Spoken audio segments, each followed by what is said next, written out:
Hello, welcome to GS classes. आज हम देखने वाले हैं हिमालय की उत्पत्ति। हिमालय की उत्पत्ति के संबंध में अनेक विचार हैं। इससे पहले वाली क्लास में हम देख चुके हैं कोवर का भूसन्नति सिद्धांत तथा अब हम देखेंगे हिमालय की उत्पत्ति संबंधी नियम है जो प्लेट टेक्टोनिक सिद्धांत। इसे हैरी हेस महोदय के द्वारा दिया गया था।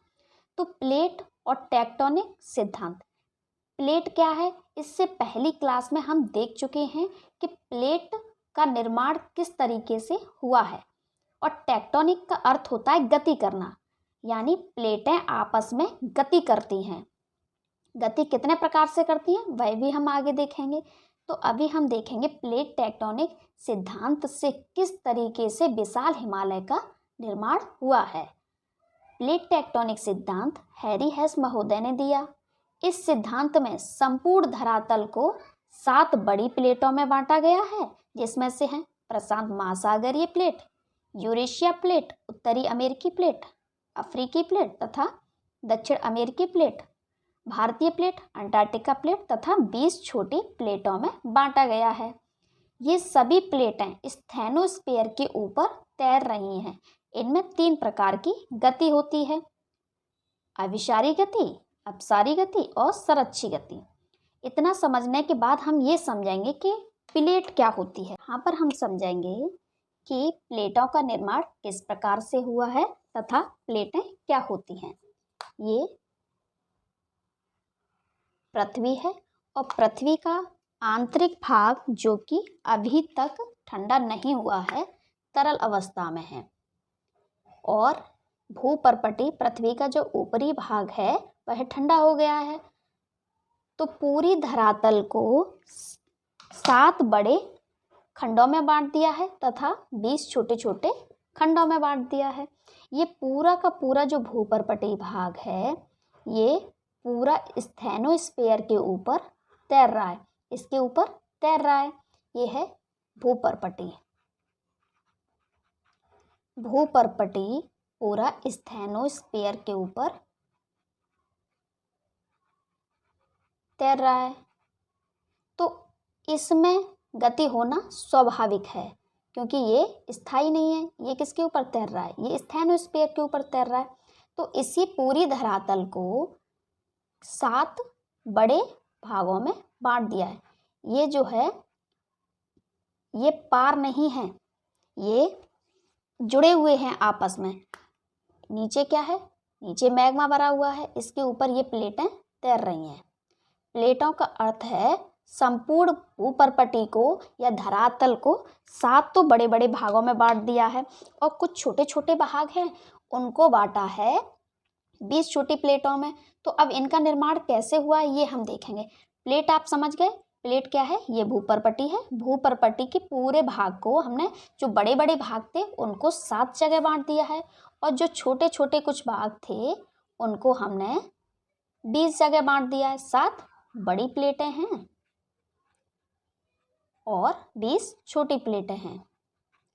प्लेट का अर्थ ना जलीय भाग से है ना स्थलीय भाग से, बड़े भाग से है। वो दोनों हो सकती हैं, चाहे जलीय हो चाहे स्थलीय। जो बड़ा भूभाग है उनको तो बड़े 7 प्लेटों में रखा है और जो छोटे छोटे भाग हैं भूपर्पटी के उनको छोटी प्लेटों में रखा है। तो अच्छा, प्लेटों का निर्माण हुआ कैसे ये हम थोड़ा सा नज़र डाल लेते हैं। सबसे पहले जब पृथ्वी का निर्माण हुआ तो केवल 2 ही प्लेट थीं या 2 ही भाग थे। ये जो जलीय भाग है ये था पैंथालासा और ये था पेंजिया। जमीनी या स्थलीय भाग को हम पेंजिया कह सकते हैं और ये जलीय भाग है, ये है पैंथालासा। अब क्या हुआ? इसमें विखंडन हुआ, ये 2 भागों में टूट गया। पेंजिया 2 भागों में टूट गया।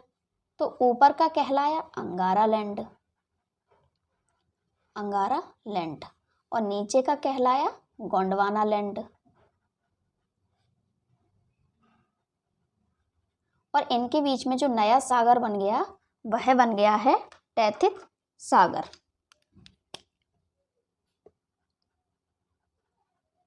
टैथिस सागर के स्थान पर ही हिमालय का निर्माण हुआ है। अब क्या होगा कि इसमें और परिवर्तन होगा। अंगारा लैंड भी कई भागों में टूटेगा। से यहाँ देख लेते हैं, पहली प्रोसेस ये है, उसके बाद दूसरी प्रोसेस ये है और थर्ड यहाँ है। अंगारा लैंड टूटेगा नॉर्थ अमेरिका तथा यूरेशिया में, नॉर्थ अमेरिका और यूरेशिया में। और अंगारा लैंड टूटेगा यहाँ पर साउथ अमेरिका, यहाँ पर अंटार्कटिका और यहाँ पर अफ्रीकन प्लेट, अफ्रीकन प्लेट।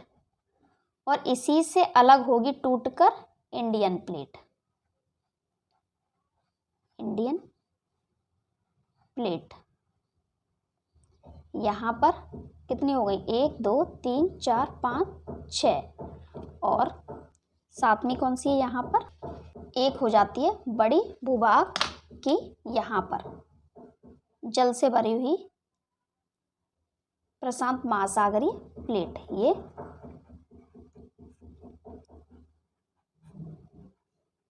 जलीय प्लेट है, क्योंकि संपूर्ण भूपर्पटी को जो बड़े बड़े वाले भाग हैं हम कह सकते हैं उनको हमने बड़ी प्लेट कहा है, और जो छोटे छोटे वाले भाग हैं उनको हमने छोटी प्लेट कहा है। तो संपूर्ण पृथ्वी पर 7 बड़ी प्लेटें हैं, north American plate, Eurasian plate, African plate, Indian plate, Antarctic plate और साउथ अमेरिकन प्लेट, और जलीय प्लेट है एक प्रशांत महासागरीय प्लेट। इंडियन प्लेट जो है अब क्या होगा, यूरेशियन प्लेट से टकराती है। तो हम ये सोचेंगे इंडियन प्लेट तो बहुत छोटी है, यूरेशियन प्लेट से टकराएगी तो ये अंदर की तरफ क्यों जाती है, क्योंकि अंदर की तरफ तो केवल भारी प्लेट जाती है, ये तो बहुत छोटी है, ये भारी कैसे हो सकती है। तो इसके अंतर्गत केवल ये भाग तो स्थलीय है, बाकी यहाँ पर 33 सागर है, ये पूरा इंडियन प्लेट में आ जाता है। यानी कि इस तरीके से अलग से देख लीजिए, ये थोड़ा सा भाग तो स्थलीय है, बाकी ये पूरा 33 सागर है, ये एक ही प्लेट है, इसलिए ये प्लेट भारी है। क्यों भारी है, ये स्थल तो थोड़े से भाग पर है, बाकी पूरे भाग पर क्या है, जल है, और जल वाली प्लेट भारी होती है। जो सागरीय प्लेट होती है वह स्थलीय भाग से अधिक भारी होती है। तो यहाँ पर हमने समझ लिया कि प्लेट क्या होती है, भूपर्पटी को ही हमने 7 बड़ी भागों में बांट दिया है और 20 छोटे भागों में बांट दिया है, जो कि एक स्थैनोस्फीयर के ऊपर तैर रही हैं, और तैर रही हैं तो इनमें आपस में गति होती रहती है। और देख लिए प्लेटों का विखंडन कैसे हुआ है, निर्माण कैसे हुआ है। अब हम आगे देखेंगे कि हैरी हेस महोदय ने हिमालय का निर्माण प्लेटों से कैसे बताया है। अब हमने देखा कि जो प्लेटें हैं उनका निर्माण हो चुका है, वह स्टेनोस्फीयर के ऊपर तैर रही हैं, तो उनमें 3 प्रकार की गति होगी, एक होगी अभिसारी गति तथा एक होगी अपसारी गति तथा संरक्षित गति। तो अभिसारी गति क्या होती है, इसमें 2 प्लेटें आपस में टकराती हैं, जैसे कि अफ्रीकन प्लेट से इंडियन प्लेट अलग होती है और वह उत्तर की तरफ बढ़ने लगती है। तो यूरेशियन प्लेट तो अपनी जगह स्थिर है यहाँ पर, ठीक है। उसके बाद क्या होता है, इंडियन प्लेट जो है आगे उत्तर की तरफ बढ़ रही है, और इंडियन प्लेट के ऊपर 33 सागर भी है, तो वह इससे टकराएगी। अभिसारी प्लेट को ही विनाशकारी प्लेट भी कहते हैं, क्योंकि टकराने से यहाँ विनाश होता है। अब क्या होगा कि ये इससे टकराएगी, तो ये इंडियन प्लेट है, ये यूरेशियन प्लेट है, इस पर 33 सागर भी है, तो ये भारी है। अब भारी होने के कारण ये नीचे की ओर चली जाएगी, और जो हल्की प्लेट है वह इसके ऊपर की तरफ चढ़ जाएगी। तो इससे क्या होगा, एक प्लेट जो भारी है वह नीचे चली जाएगी और हल्की प्लेट उसके ऊपर चढ़ जाएगी। तो इसी तरीके से हैरी हेस महोदय ने हिमालय की उत्पत्ति बताई है कि 2 प्लेटें आपस में टकराएंगी, भारी वाली नीचे चली जाती है तथा हल्की वाली उसके ऊपर चढ़ जाती है। और आज भी हिमालय का निर्माण इसी प्रकार से चल रहा है। आज भी हिमालय की जो ऊंचाई है वह बढ़ रही है, क्योंकि ये प्लेट आज भी इंडियन प्लेट इसके नीचे धंसने का काम कर रही है तथा यूरेशियन प्लेट आज भी इसके ऊपर उठने का काम लगातार कर रही है। अब हम देखेंगे अपसारी प्लेट। अपसारी प्लेट में दो प्लेटें दूर दूर जाती हैं, अलग होती हैं, तथा संरची में क्या होता है, दो प्लेटें आपस में घर्षण करती हैं, टकराती हैं इस तरीके से। अभिसारी में इस तरीके से टकराती हैं, भारी नीचे चली जाएगी, हल्की ऊपर। अपसारी में दो प्लेटें दूर दूर जाती हैं, अलग जाती हैं, और संरची में दो प्लेटें घर्षण करती हैं। अब हिमालय की उत्पत्ति इन तीनों में से किस में से मानी जाएगी? वो मानी जाएगी अभिसारी गति के कारण, क्योंकि अभिसारी में ही क्या होता है, अभिसारी गति में दो प्लेटें एक दूसरे की तरफ बढ़ती हैं, आपस में टकराती हैं तथा भारी प्लेट नीचे घुस जाती है और हल्की प्लेट उसके ऊपर चढ़ जाती है। बस इतना सा ही था, वेरी सिंपल है। अब हम देखेंगे इमेज के अकॉर्डिंग, चित्र बनाकर देखेंगे। ये हमारी इंडियन प्लेट है,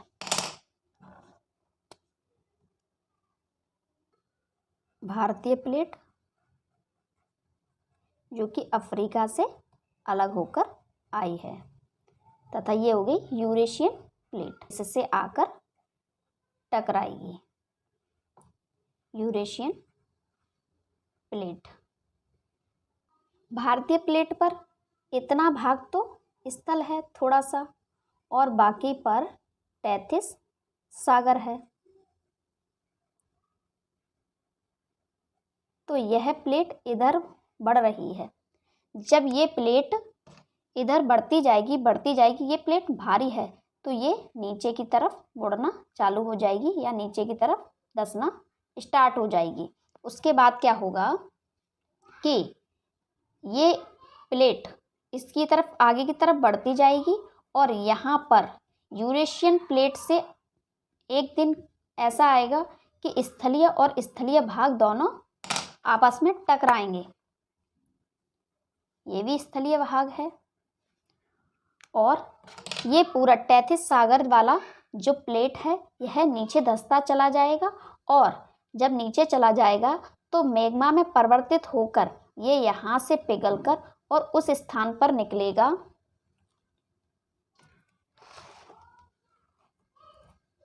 जहाँ से ये प्लेट हटकर आई है। जैसे कि यहाँ से हटकर आई थी, यहाँ एक और प्लेट थी, कौन सी थी, अफ्रीकन प्लेट, यहाँ से हटकर ये गई है, सॉरी प्लेट, यहाँ से, यहाँ एक और प्लेट थी अफ्रीकन प्लेट, यहाँ से अलग होकर ये भारतीय प्लेट उत्तर की तरफ गई है। तो ये स्थान खाली है, तो यहाँ पर खाली स्थान को मैग्मा भर देगा और एक नई भूपर्पटी बना देगा, क्योंकि कोई भी भाग भूपर्पटी का खाली नहीं रह सकता। अगर यहाँ से हटा है तो ये पिघलकर इधर आएगा और मैग्मा को जहाँ पर जगह मिलती है वहीं पर निकलता है। यहाँ पर धक्का लगाएगा तो यहाँ पर नहीं निकल पाएगा, क्योंकि यहाँ पर पहले से ही एक मजबूत प्लेट है और यहाँ पर खाली स्थान है, इसलिए यहाँ पर निकल जाएगा और इस खाली जगह को भर देगा। फिर एक तरफ है भारतीय प्लेट तथा दूसरी तरफ है यूरेशियन प्लेट। अब ये दोनों आपस में जब टकराएंगे तो इनके बीच में तैथिस सागर है और यहाँ स्थलीय भागों से नदियों ने कुछ अवसाद लाकर यहाँ पर इकट्ठा किया होगा, और एक लंबे समय के बाद ये अवसाद यहाँ पर क्या हो गया होगा, अधिक मात्रा में इकट्ठा हो गया होगा। और जब दोनों प्लेटें एक दूसरे की तरफ बढ़ रही हैं, भारतीय प्लेट और यूरेशियन प्लेट ये तो अपनी जगह पर है, परंतु ये उत्तर की तरफ गति कर रही है। इसमें क्या हो रहा है, अभिसरण हो रहा है, यानी दोनों एक दूसरे की तरफ बढ़ रही हैं। तो भारतीय प्लेट और यूरेशियन प्लेट के मध्य तैथिस सागर, और एक तरफ से इसमें क्या पड़ रहा है, दबाव, ये इधर बढ़ती जा रही है। तो दबाव पड़ने के कारण उसमें ये जो अवसाद भरा हुआ है वह क्या होगा, फोल्ड हो जाएगा। यहाँ समझेंगे, ये प्लेट है और ये तैथिस सागर है, इधर यूरेशियन प्लेट है, और ये क्या होगा, इसके बीच जो अवसाद भरा हुआ है यहाँ पर ये प्लेट तो टकराकर नीचे की तरफ धंसती हुई चली जाएगी क्योंकि ये भारी है, परंतु इसके ऊपर जो अवसाद है ये फोल्ड होना स्टार्ट हो जाएगा और फोल्ड होकर क्या करेगा, एक बलित पर्वत का निर्माण करेगा। तो इस तरीके से हैरी हेस महोदय ने बताया है कि दो प्लेटों के टकराने से क्या होता है, एक तरफ से दबाव पड़ता है, उसके बीच में जो अवसाद है वह फोल्ड हो जाएगा। इस तरीके से हिमालय का निर्माण हुआ है। कोबर महोदय ने भी यही सिद्धांत दिया था, परंतु उनके में एक आलोचना ये हुई थी कि दो प्लेटें आपस में टकराती हैं, परंतु टकराने का जो उन्होंने कारण बताया था वह बताया था कि अवसादों के कारण यह क्षेत्र भारी हो जाएगा और नीचे धंसने लगेगा।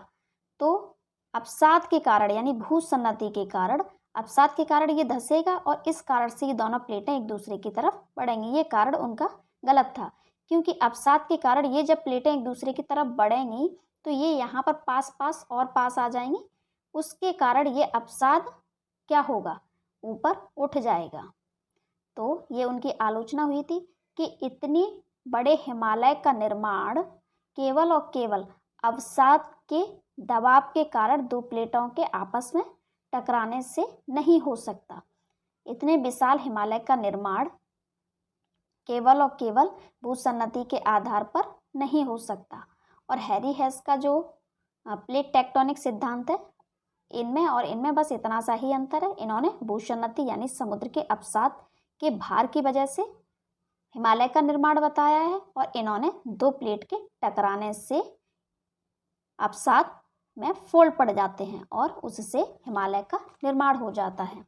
तो प्लेट टेक्टोनिक सिद्धांत जो है हैरी हेस का अधिक मान्य है, क्योंकि दो प्लेटें आपस में टकरा रही हैं और ये आज भी गति कर रही हैं और इससे क्या हो रहा है, हिमालय का निर्माण हो रहा है। तो सबसे पहले जो निर्माण हुआ वह हुआ महान हिमालय का, क्योंकि एक ही बार में हिमालय का निर्माण नहीं हो गया है।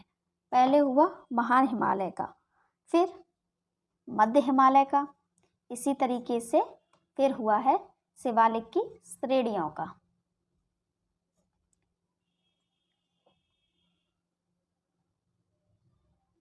अब हम दोनों में एक कंपैरिजन करके देखेंगे कि कोबर महोदय का जो सिद्धांत था वह हैरी हेस महोदय से कैसे भिन्न था। कोबर महोदय ने हिमालय की उत्पत्ति भूसन्नति से मानी, भूसन्नति अर्थात सागर से, और इन्होंने प्लेट टेक्टोनिक यानी प्लेटों के गति से मानी है। प्लेटों का निर्माण तो पहले हो ही चुका था, अब इन्होंने अपने अलग अलग विचार दिए। इन दोनों में कंपैरिजन करते हैं। इन्होंने माना है कि दो प्लेटों के बीच में एक सागर है और सागर में नदियां अवसाद को इकट्ठा करती हैं। यहाँ पर अवसाद इकट्ठा होता है जिससे ये भाग झुक जाता है और झुकने के कारण ये और पास आने लगता है, और पास आने के कारण जब ये प्लेटें आपस में टकराती हैं तो अवसाद ऊपर की तरफ फोल्ड हो जाता है, ऐसा कोबर ने माना है। परंतु एक सोचने वाली बात है कि जब ये दोनों प्लेटें आपस में टकराएंगी तो क्या इतनी ऊर्जा उत्पन्न कर सकती हैं कि इतना बड़ा विशाल हिमालय का निर्माण कर सकें, या अवसाद इतनी ऊंचाई तक ऊपर उठ सकेगा। ये अपने आप में सोचने का विषय है। यहाँ पर अवसाद भरा है, माना कि ये झुक सकता है, ये क्षेत्र दबाव के कारण नीचे धंस सकता है, इससे प्लेटें और पास आ भी सकती हैं, परंतु क्या इतनी ऊर्जा उत्पन्न कर सकती हैं कि इतना विशाल हिमालय इतनी ऊंचाई तक अवसाद फोल्ड हो जाए। तो यहीं पर इनकी आलोचना हो जाती है।